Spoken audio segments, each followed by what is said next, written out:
Hi, and welcome to my shop here on August 10th. And it's been a couple of days since I posted a video, mostly because I'm waiting for parts, but I'm just too anxious to keep going on this. So I think the parts I'm waiting for, a couple of capacitors, should be here later today, hopefully. And in the meantime, I've discovered a problem with this that I can handle without putting in the new parts. The owner of this unit has complained that when you play it for a while, the volume will go down. And so I've done that. I've played this for a while. And the only way the volume changed, and it did change, is because of dirt in the buttons. Dirt in the buttons and controls. In particular, this one, I just touched this a little bit and the volume changed a lot. So I think that's probably what the owner's been experiencing. If there's something more wrong, well, so be it. But the button problem is real too, so we're going to go after that in any case. But hopefully that'll solve the mysterious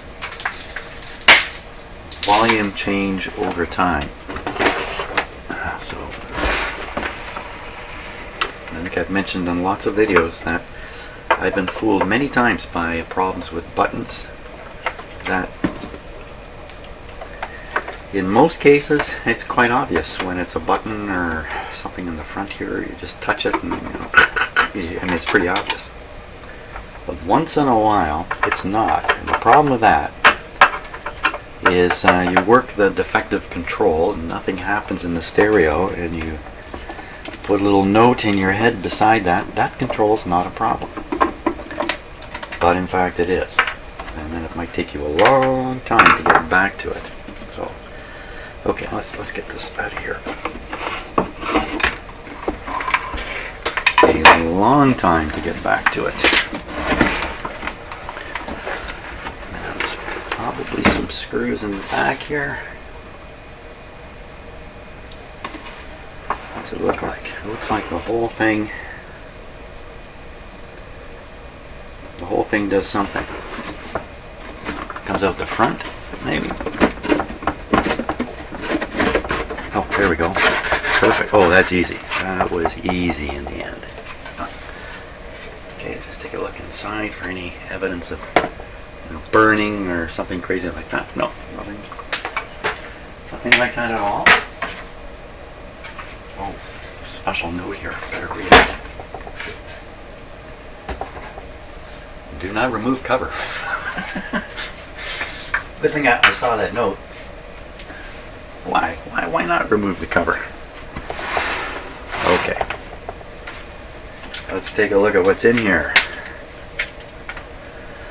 So we have the whole tape drive mechanism here, and look, there's no belt on it at all. The belt is gone. Now that often means the belt is in here somewhere, having broken and kind of fallen off. I don't see it anywhere.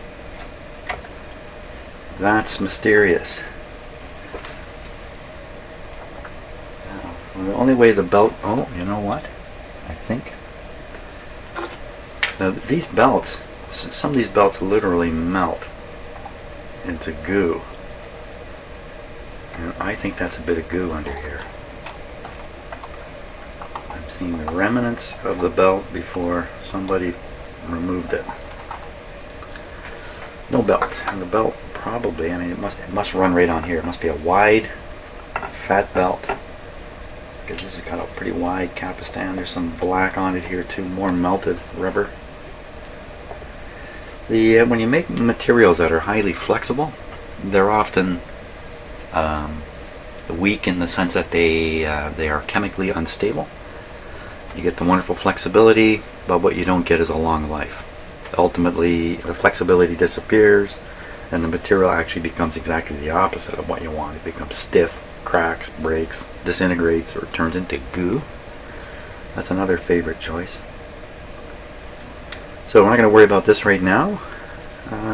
So I see some kind of a wire clip here, but there's nothing being clipped by it. Kind of wonder why that's there. Anyway, not to worry about this. let's look deeper inside here. So here we have the power supply, and look, 1, 2, 3 fuses inside the power supply. And do they say anywhere? There's another fuse here. Now there's no hint that there's fuses inside. They don't really want to encourage people to do what I'm doing right now. Warning: to prevent fire or shock hazard, do not expose this appliance to rain or moisture. Do not remove the cover. No user serviceable parts inside. Really? That's not user serviceable? You don't think the average person could figure out that a fuse was blown? Okay, so we see a little more action here. I think I'm going to get the close-up camera. We'll go through this more closely. Make sure we see everything that's there to be seen. Okay. Now, where are you, camera? Here we are.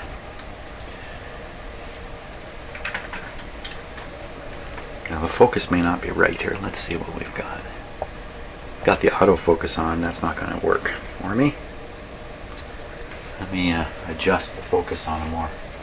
I'm going to adjust it manually here. It'll just take me a moment. Hey Jim, why don't you do these things before you start the video? I'm not smart enough to think that far ahead. There we go. That's pretty close. Let's go back a little bit. Let's just try there.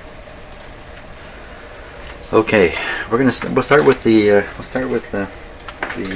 hold on here. Tangled up cords. We'll start with this guy here. Oh, I think I'm up too close. I'm not sure we need to look at anything quite this close.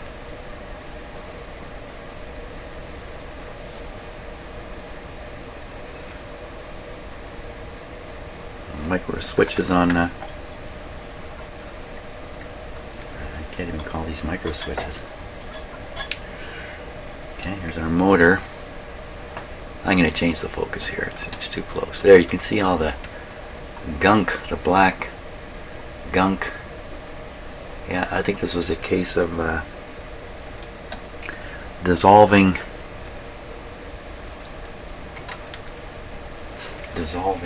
rubber. Okay, hang on 1 second. I'm just going to back the focus off so we can see a little more. Like that. That's probably going to be a lot better. There we go. Otherwise you can't keep your bearings. So switches up here.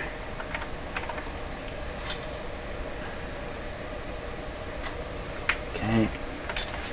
We have some kind of prop. I don't know what this is. I was going to guess, but no use guessing. Some component of the tape. Drive system. Look at this. I've got this guy here. He looks to be in pretty good shape. Maybe this player didn't get played very much. Number of adjustments there. Okay, but everything looks okay. We'll come through the power supply here. Here's the power supply. We got the big tall capacitors. We got some smaller ones. We got a big resistor here. Fuses. There's the diodes, and diodes look like they're paralleled with those capacitors. So I'm looking for signs of overheating. That's essentially the main thing. Oh, look at that resistor. Funny how they have it sunk down in the board like that. I have a slot open in the board to fit this resistor in.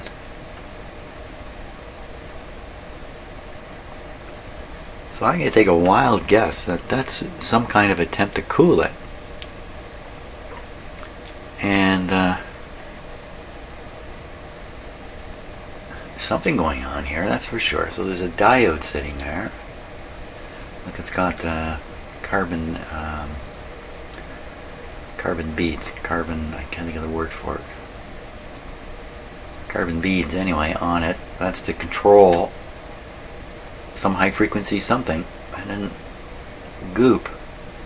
So you could guess the goop has come from that middle capacitor there. 50 volt 220. I probably got lots I could put in there actually. If we think that's a problem. It really looks burned up. Now, this resistor gets hot. Well, is it only getting hot at one end? The other end is, well, it shows, look at that. It doesn't show much heat at all. Why this end down here? And the resistor itself doesn't look particularly hot, like the resistor itself.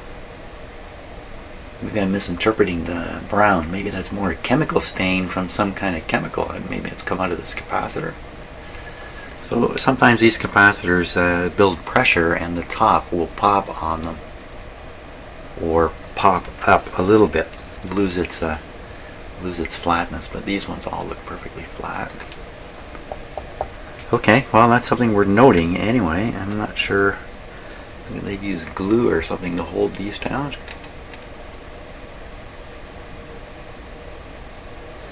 One of the things I learned is you make these things to sit on somebody's shelf for 20 years and not be moved. But before it gets to the shelf, it may ride in a truck, it may ride in a train, it may even get on an airplane. Trains and trucks in particular have vibrations, and those vibrations can ruin these things even before they make it to the showroom. They can be ruined. There's a story from my power company background of some paper insulated lead covered cable back in the 1920s or 30s, I'm not sure, very early on, making lead sheaths out of fairly pure lead. I think this happened right after the Second World War. So it's like a lead pipe about the size of your forearm, and in it are the conductors and paper insulation holding it. They put this cable in these gigantic reels, biggest reels, big reels like you've seen at the side of the road, those gigantic reels, onto a train and sent it from where the cable was made in Quebec, perhaps here in Ontario, all the way out to the west coast of Canada.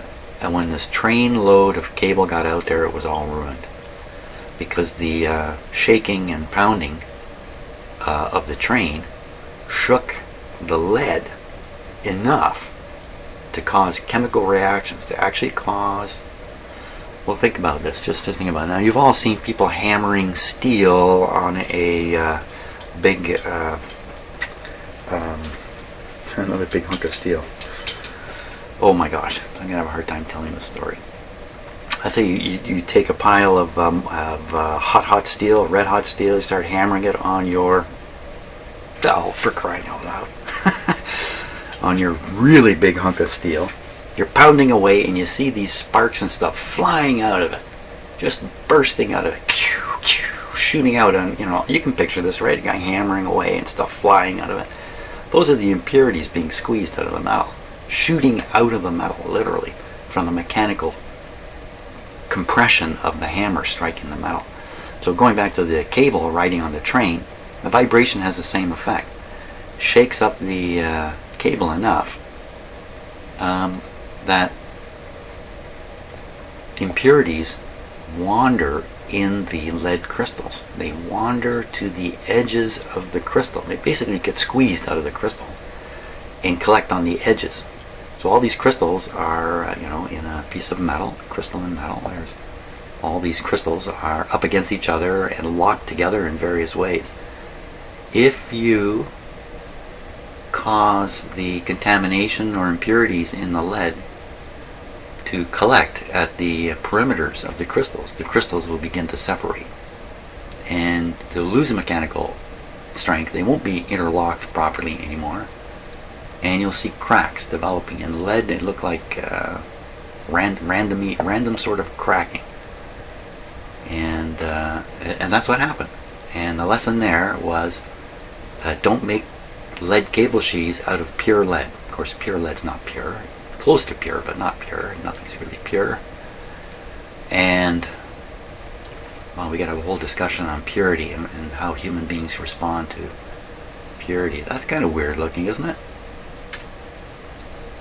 They appear to have, am I seeing things? They've glued that capacitor right to the top of the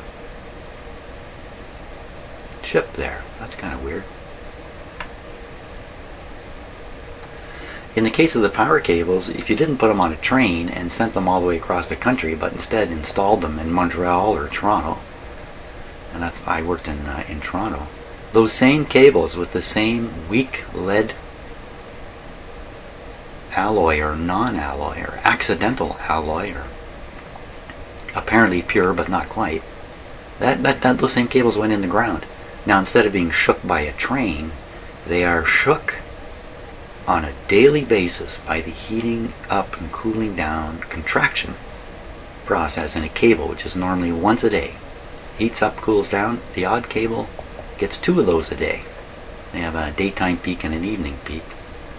Those cables wear out earlier because they flex back and forth twice as much. And the failure of the sheath comes after 20 or 30 years of operation from the same problem. It's just the vibration is extremely slow. You wouldn't even think of it as a vibration, would you? But literally, the power cables in a city are humming under the streets at a frequency of 1 cycle a day. They are vibrating or humming. And we certainly can't hear it. Now, while I'm talking away, looking at all this stuff, I'm really not paying close attention to what I'm doing. So there you are. So lead, lead is not used as a construction material anywhere because it has no stability. No stability. Cable sheaths would be one of the few places that they're actually used for a mechanical purpose. So there's nothing too much going on in here at all. Oh, there's another board down here. So I think this is the output board because back here are the output transistors. And a great big heat sink. We'll clean this guy up and get all the dust off it because you don't want this to be hampered in any way. So these guys are going to get warm. A couple of reasons. One is there's there's like 2 of them. They're in push-pull, so I'll take back. I won't even say what I was going to say. Turn up the volume, these things get hotter. This guy here could be a thermal cutout. Is there another one? Yeah. So this could be a thermal cutout or a limiter of some sort, or it could just be another component that needs to be cooled down and they stuck it up here on the corner of the up here on the corner. I think it's more likely something that needs to be cooled down. Can't really see for sure what it is. Now there should be some driver transistors. That could very well be what that is. That could very well be the driver transistor. You see some adjustments down there. That's probably for setting the balance, sort of, not balance between speakers, but balance between the 2 transistors that are in push-pull. Evidence of a problem with that, I think, would be seeing the speaker cone not sitting in the neutral position when there's no sound coming out of it. So where you turn the unit on and the cone, probably there's probably a wump in it while things stabilize, but then after they stabilize, the cone is not in its neutral position. It's being pushed in or out a little bit from a improper DC current. Now what's that? 109.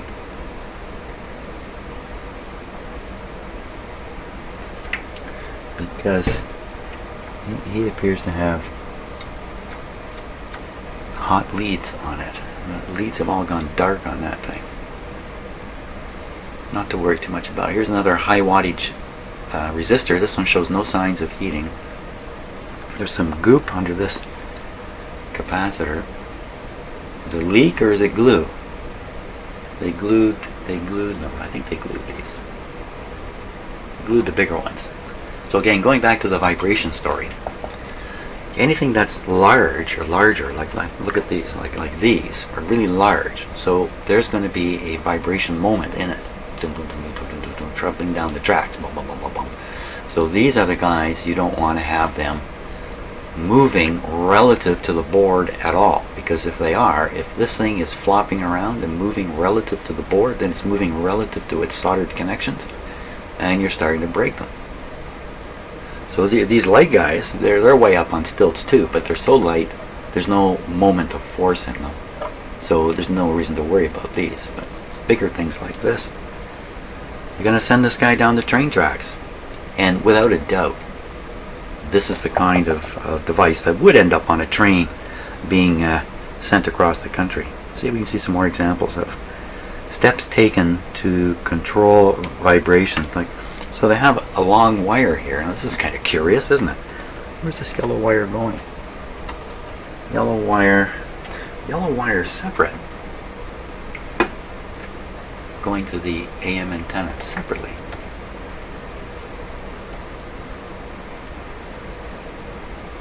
What, are they against yellow or something? They wouldn't let him in the bunch?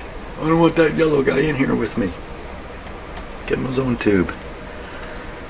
So we have excess wire here, excess wire here. Look at the excess wire here is just strapped down to the chassis.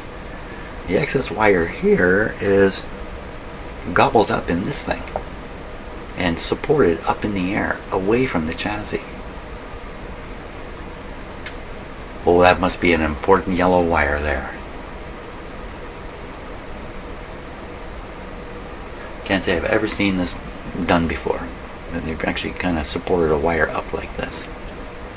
This might even be an after the fact thing. It doesn't look like something somebody would engineer from the start like this. It looks like an add-on, so I'm guessing they built some prototypes of this thing, or maybe the first few came off the assembly line and they discovered that this wire is uncontrolled, and if it goes in the wrong place, problems. So they came up with this sort of retrofit fix.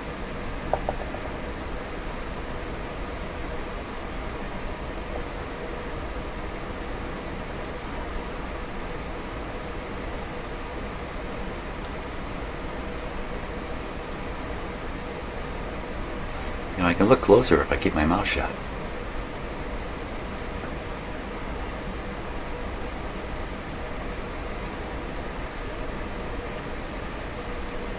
Interesting. Some early chips. I guess you could call these somewhat early chips. This really isn't that old a unit, not by my standards anyway. Certainly not old. Okay, are we getting anywhere? Now we're gonna one other board to take a peek at. A couple more. One up in here. Can't see anything here from here basically. This is the meter on the front, isn't it? Yeah, that's the meter. This must be the meter light up here. No, that's actual meter movement. These must be meter lights. Light wires.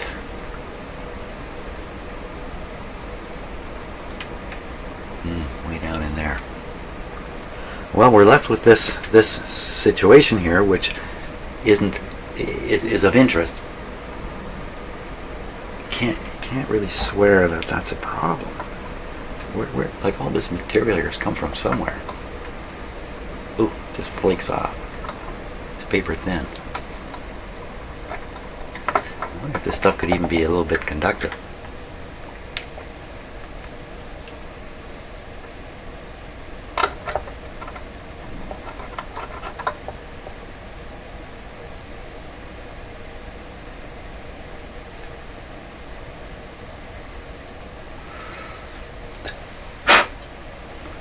There, that's better. Still don't know what that actually is. How would it get black? And things get black because the volatile materials disappear and the carbon's left behind. Carbon is black.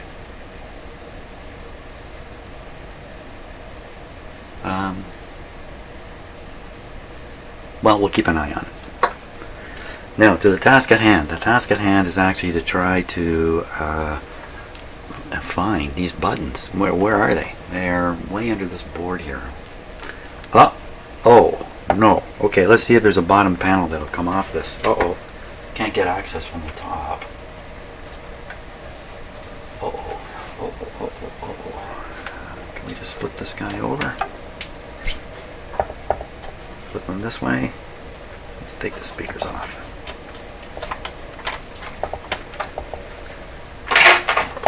Out. We'll just flip them right over this way.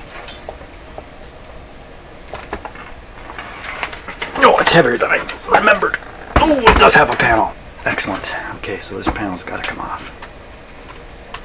Little puny screws.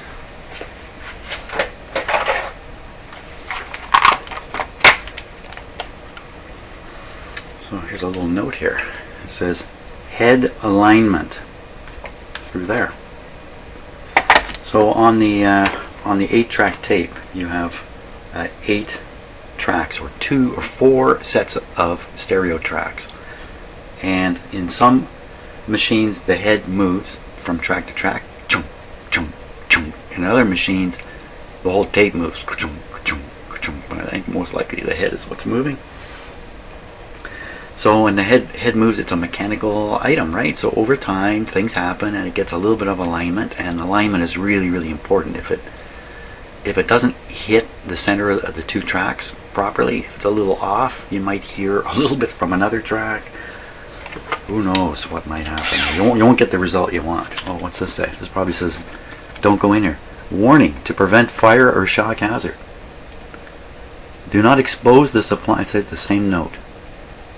Refer servicing to a qualified person. Wow.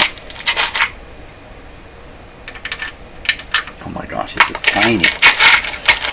Wait till screw.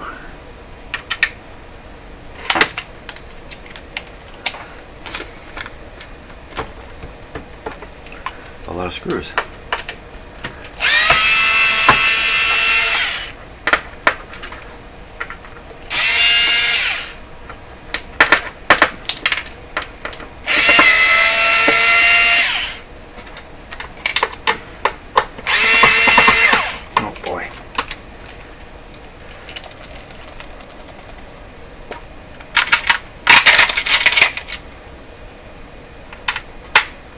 Better.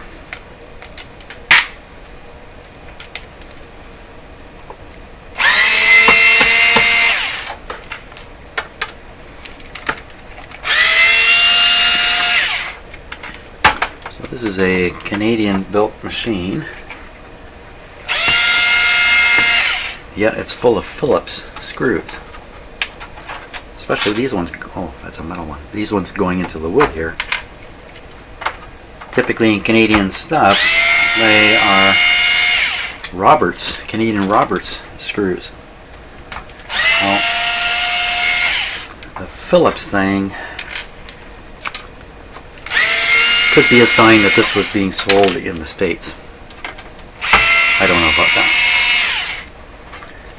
Because if you sold Canadian things in the States with Roberts screws, you had to issue a screwdriver with it, because nobody in the States has Roberts screwdrivers. There we go. I don't know. Ta ta ta ta. Now, oh, a whole bunch more stuff to look at. Lots of stuff in this amplifier.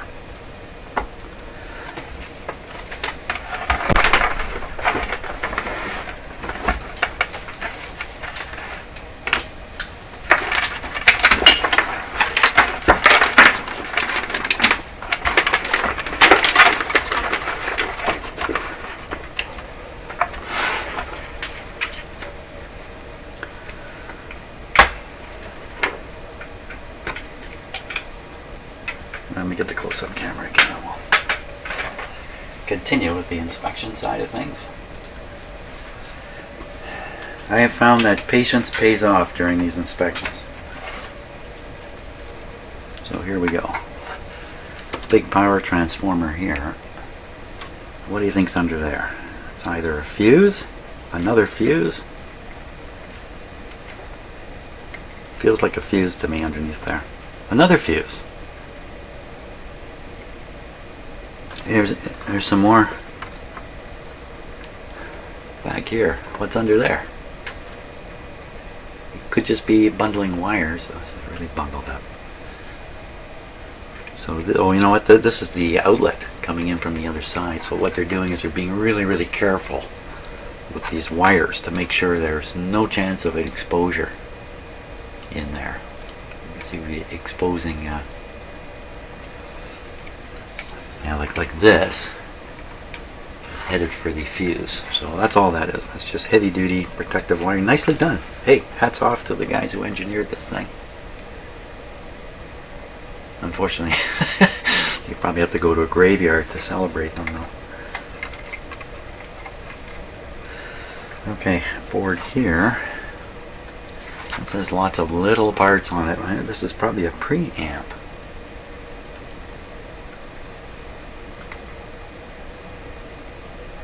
Everything looks great. Lots and lots and lots of electrolytic capacitors, but you know, they're not that old yet. Nothing looks bad. What's that curious stuff up there? So those are the terminals on the back here.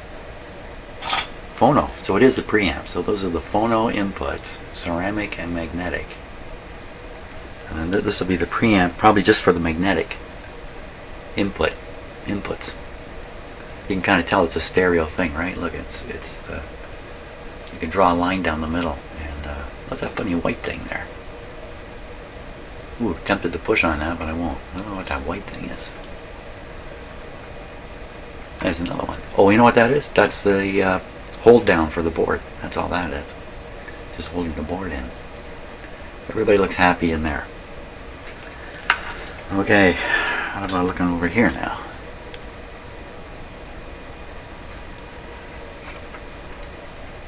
So it looks like there's a push button, like a slide thing right here.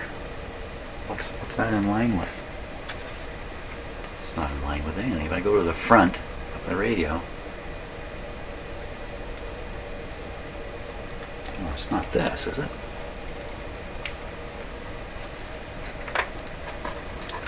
Let's get right in here.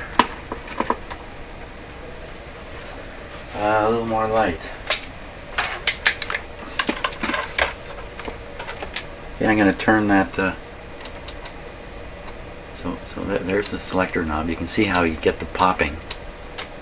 Just a little spring-loaded ball there. Is that? So I think all that white plastic thing is just giving the snap to the button. Well, you can see the thing moving down below.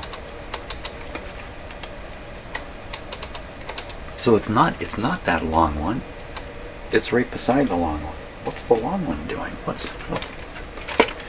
I'm making myself very clear here. So there's a long one. This thing here. And then there's a little short one. I got the camera jammed right inside the unit.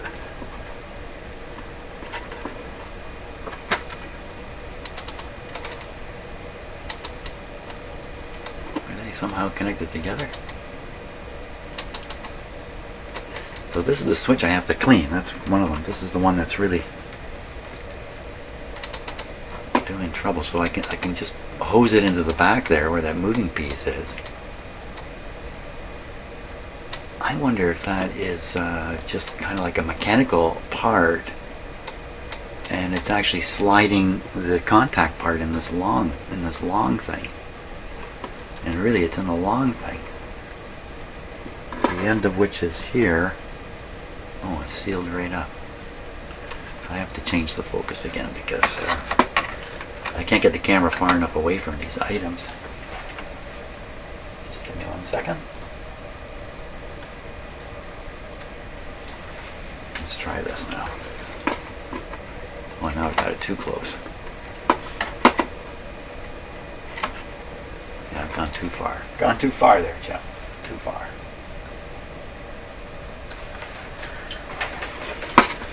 So if I'm going to try to clean this, I gotta spray some kind of cleaner into it. Where in heaven's name? Right in the corner there. Right in the corner. It's open.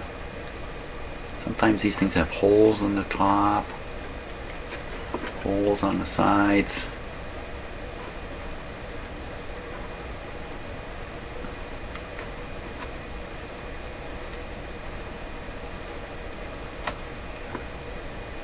Is that actually covering it? I guess it is.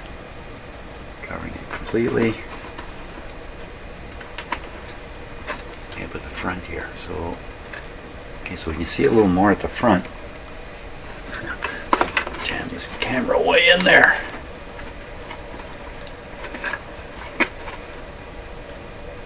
Okay, let me just focus for a sec. Hang on tight. Okay, so I see the gear now in the lower part. Let me turn the control again.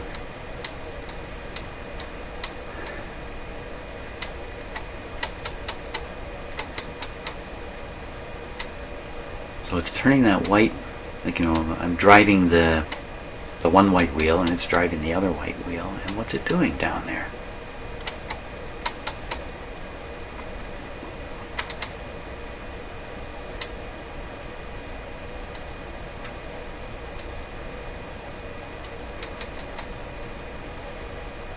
So I'm going to guess that that white part you see coming out there is gear driven, is a straight flat bar with teeth in it. It's up against that second gear, and at the same time it's going back and forth. You know, I just noticed that's one, that metal can is one can. The long metal can has a short little piece at the end of it. It's not two cans. So for sure, and the short piece is the mechanical part, and then it's just tied over to the slider. And it looks like it's wide open in there. How in heaven's name can I ever get some cleaner in there? I've worked this control so much now, I've probably just cleaned it by just doing this over and over. There's a porthole just above it. But that's not. So this wooden, no, I was going to say the whole wooden plate. This whole wooden piece could be taken off. Whoops, hey, upside down. Just by taking all these screws, but if you start looking, they're all over the place, and what they're doing is they're holding different things onto the base. The base,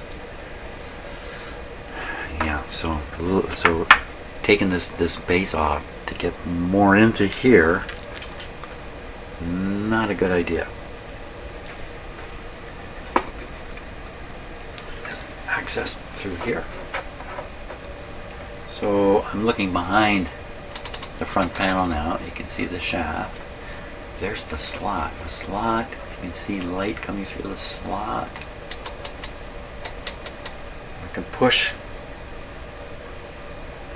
No, I can't push the hose through there and get it anywhere. Limited options. You can't come down. There's no opening. You must go in this way. And that's quite a journey for my little red hose to get all the way back there, bent around, aimed in the right spot. So I don't think I can get. I'm trying to assess where to spray the stuff in. Now I could spray it in where where the sliding plastic is. I can get at that. I blast it in there and hope it somehow works its way into the other part and heads down the down all the way down to here. When I do this, I usually try to get the red pipe right on the entrance hole, like for instance that little part on the corner here. Where'd it go? There. Oh my gosh, this is I'm having a heck of a time aiming this camera upside down and backwards. I can blast it in there. What I would count on doing is holding the hose right up against that firmly. I'm blasting it in the hopes that there's literally an explosion of gas inside there, with the WD-40 or whatever I'm going to use, just getting exploded inside, but it's got a long ways to explode. I could get gravity to help with that. If I tip this thing up on its face, spray in through the back there, work the switch like a crazy man. What else can I do? There's nothing else I can do. That's my option. Now how am I even going to know if it works? Because later I'm going to find there's no problem. later, I'll find there's no problem. Now wait a minute, I'm not done yet, because I also discovered these buttons here appear to be unreliable also. I just touched one and it seemed to make a difference, but then I couldn't replicate it. So, but these very commonly are trouble. Okay, let's go back in there with the little camera again. See what we can see of those. There they are. There they are. Let me push one here.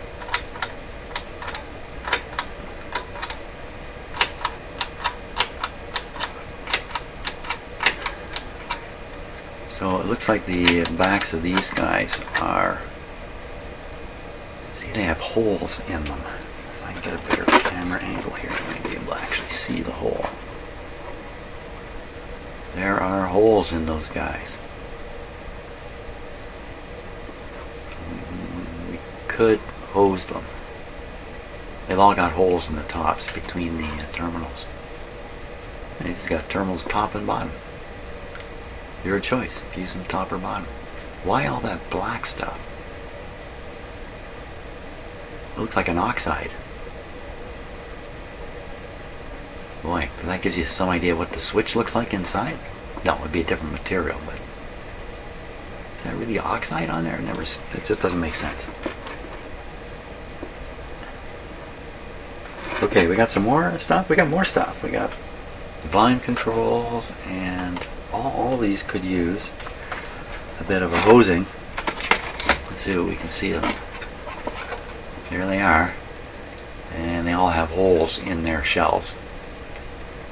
You can punch, you can blow, you can explode your cleaner into them.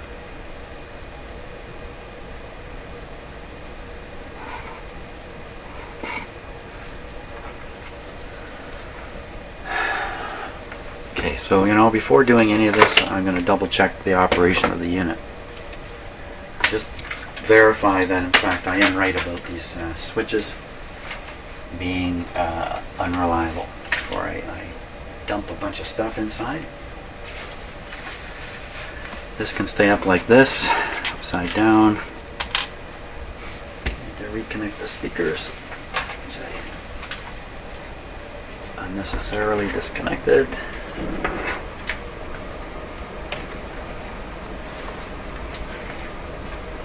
Oh, this is easier said than done.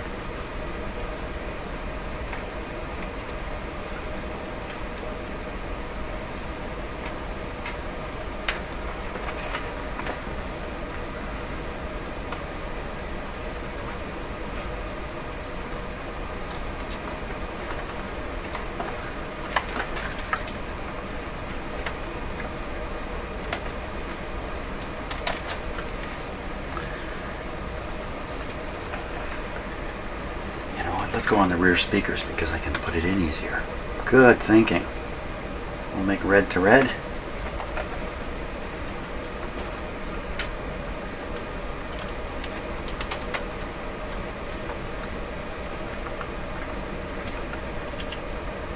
There's an easy way I like to take it.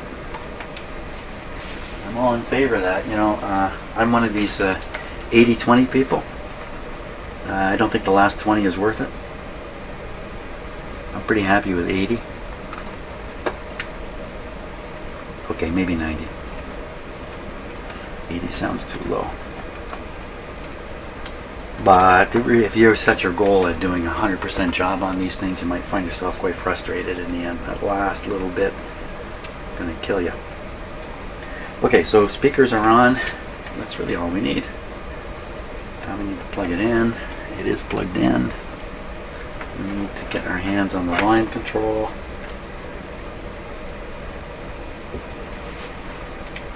Volume's this one. Volume is down. And we want to start off with this on something that'll make noise. AM. Okay, I think we're ready here. Put some power to it. What about the power switch? Power switch is off. Okay, power on. Lights are on. Oh, you can see those. Lights are on.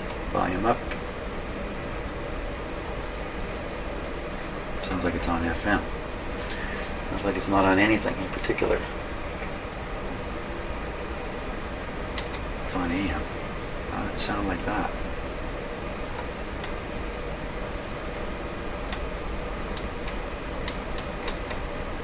Okay, something goofy happening here. Speakers. Phones, main, remote. Oh! Remote. Remote? There's 3 sets of speakers here. And I'm on the one called rear. Rear. Phones, main, remote, main and remote, 4-channel synthesizer. There's no rear. 4-channel synthesizer. Is that what does it? Volume.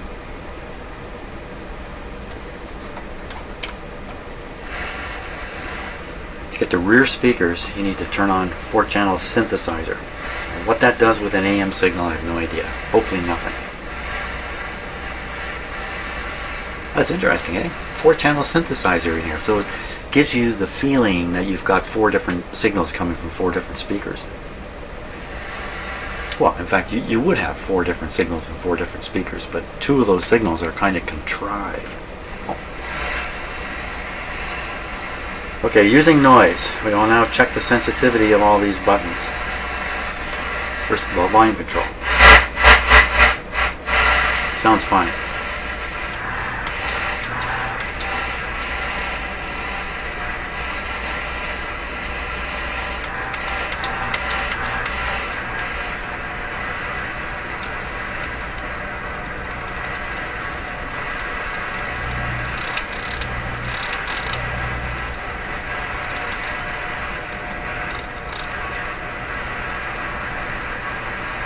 None of those controls seem to be causing a problem. This is the bad actor here, maybe.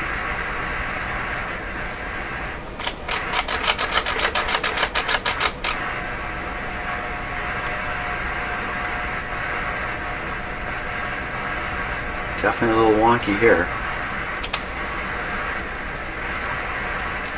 Okay, now these guys, just tap them.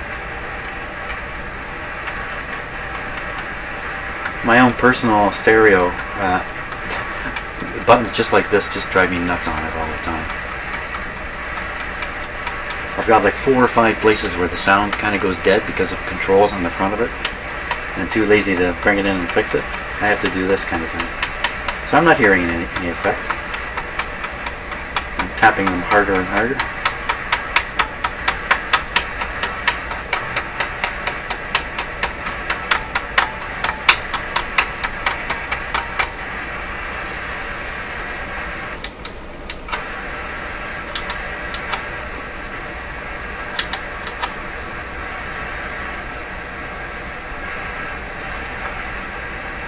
I think the variations in what we're listening to is actually variations in what we're listening to.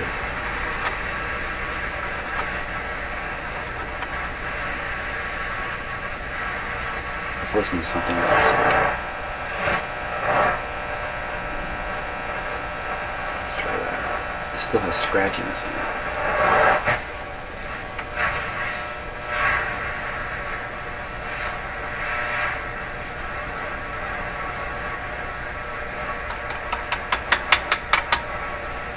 Okay, this guy. Now if I turn this at all, of course it's going to be off AM, so.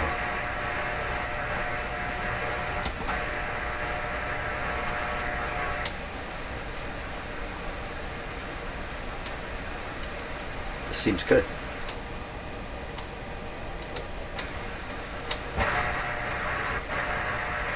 What's this guy? So I'm going to have to put the speakers into the main speaker connection here. Son of a gun.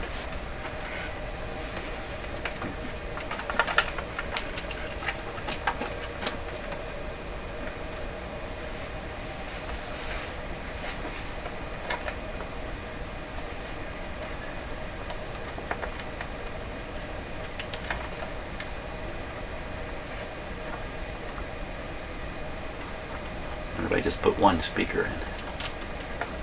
that's not a good idea because for a couple of reasons. But one is the problem may be in the other channel.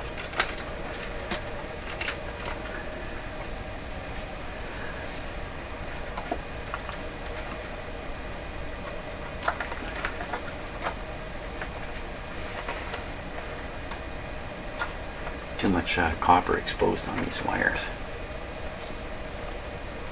I'll fix these up nicely before it goes back. Because this is the danger zone for a short circuit. It's probably the easiest way to wreck your stereo. Get these wires twisted together back here. Come on, come on, come on, come on. The other way is, this is a stranded wire. A little strand can come out. You can't even really see it, especially if you're working in the dark. So one started there, and that strand will go across and bridge, and you won't see it. And you turn on your stereo, hey, oh, one speaker's not working. What's the problem? Turn the volume up, that's the end of it. That's the end. That's the end of your output transistors. Well, it might take a little bit of time. Speakers are on main now. So we volume down, power on, speaker selection switch, volume up. Hey, of course we're on this synthesizer thing, so all 4 speakers should be operating, main in. Okay, now we're going to go to remote. Hey, we shouldn't hear it now, should we? I guess this turns on the main and the remote at the same time. Next setting is, oh, it says main plus remote. Next setting is remote. Of course I don't hear anything. Next one is main. Yeah, this is the control that would probably lead to trouble. Give it the 2-cent repair.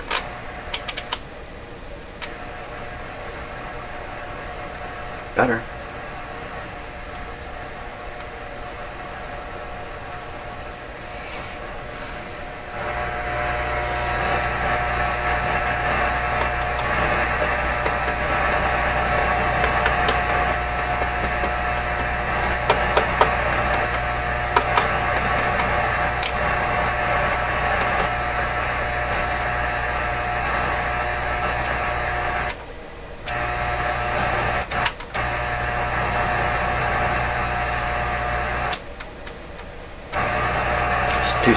Two stickers missing here.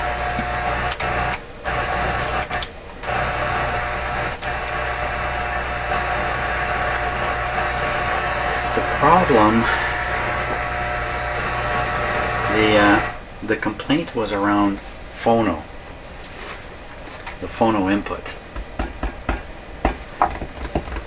Can I get a record playing here that fast? Or an alternative input?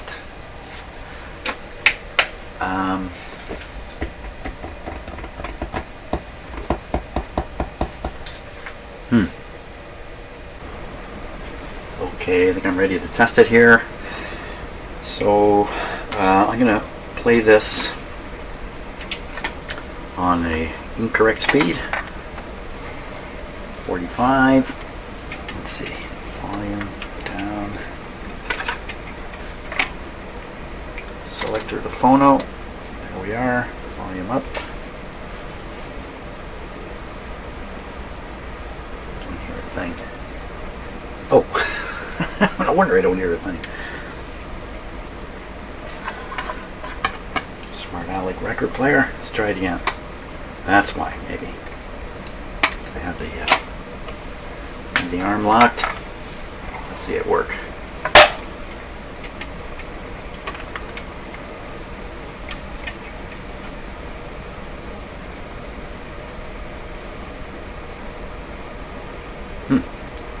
What's going on here? Maybe this. I've turned the speakers off, probably. Is this on? It's definitely on phono. Main.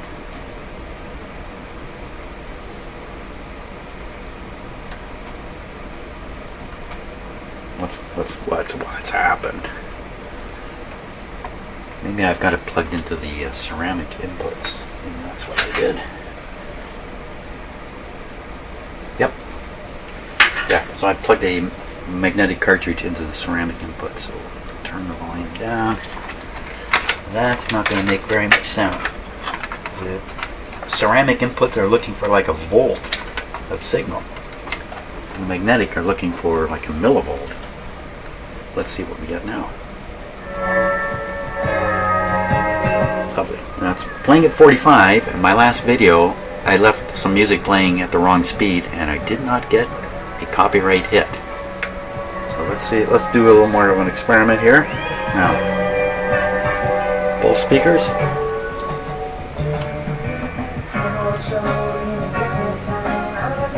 A little chipmunky, isn't it? Here we go.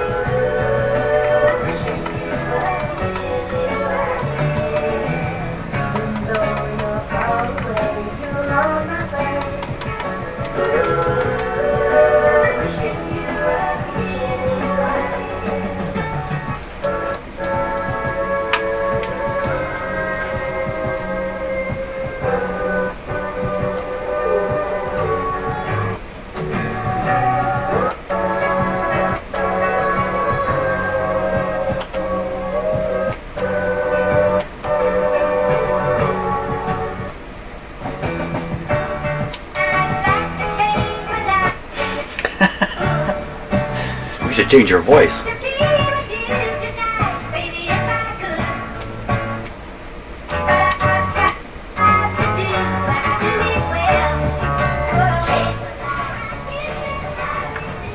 You know, I still like the song even at the wrong speed. Well, I don't see any problem here at all with any of this stuff at this point.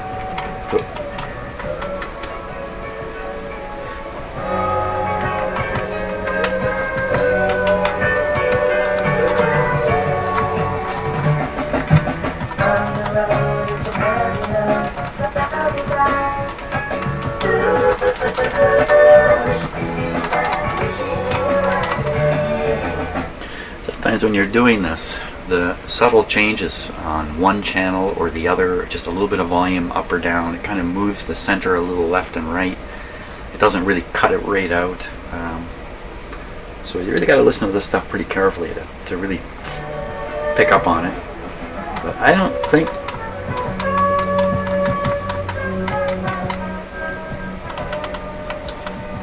there's any problems.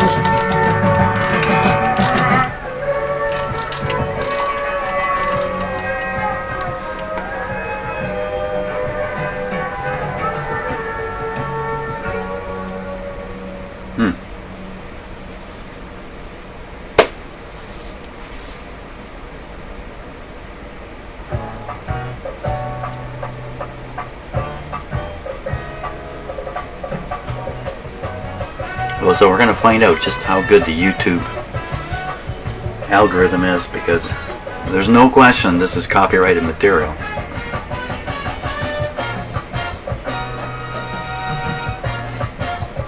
It's funny, you kind of get used to listening to it at a faster speed until he sings.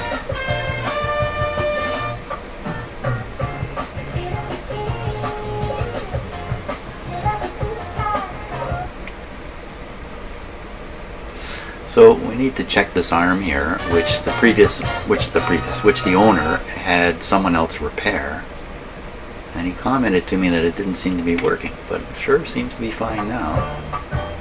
It's floating up and down nicely. These things often involve friction parts, maybe with some very thick oil or something like that, to give it this floating effect. And you can apply oil to the wrong thing and ruin that. So just exactly where it is in the mechanism, I don't know. So I'm not anxious to do anything here because it's working. Why would I do anything if it's working? Now let's see if it turns itself off.